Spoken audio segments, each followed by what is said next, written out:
দেখো এদিকে খিদে পেয়ে গিয়েছে, এই যে মশলা পাঁপড়টা ভেজেছি এটা একটু পুড়ে গেছে, যাই হোক খেতে কিন্তু দারুণ হয়েছিল, হেভি লাগছিল খেতে। ওই যে আমার যে ছোঁচাটা আছে না, মানে মাটাকে করে দিতে হলো।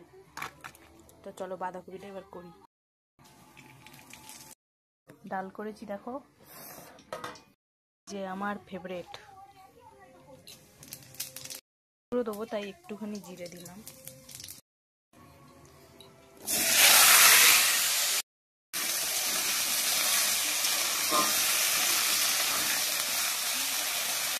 মাসির কাছে গিয়েছি কিছুদিন আগে, তো আমার মাসি বলে সব জিনিসটা বেশি নাড়াচাড়া করতে নেই, মানে সবজি বা যে কোনো তরকারি। তো আমি আজকের ওই মাসির প্রসেসেই করবো।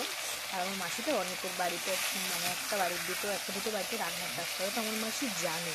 আর আমার সত্যি কথা বলতে আমার মাসি রান্নাগুলো জাস্ট ওয়াও হয়, আর যে আমার মাসির মধ্যেই রান্নাটা করার চেষ্টা করে।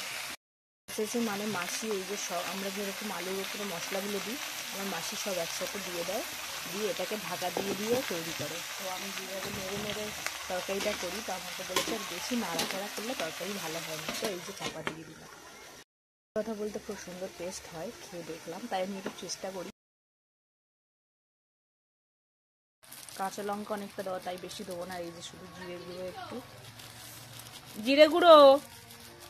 সত্যি কথা খুব টেস্টি হয়েছিল মাসির এই বাঁধাকপির তরকারিটা, তো আমি একটু করলাম। মাসিরটা অবশ্য চিংড়ি মাছ ছিল, টমেটো, আমাদের ওইসব কিছু নেই, বারণ তো আছে, আমি শুধু এটুকু দিয়েই করবো, তবে মাসির মতনই চেষ্টা করবো।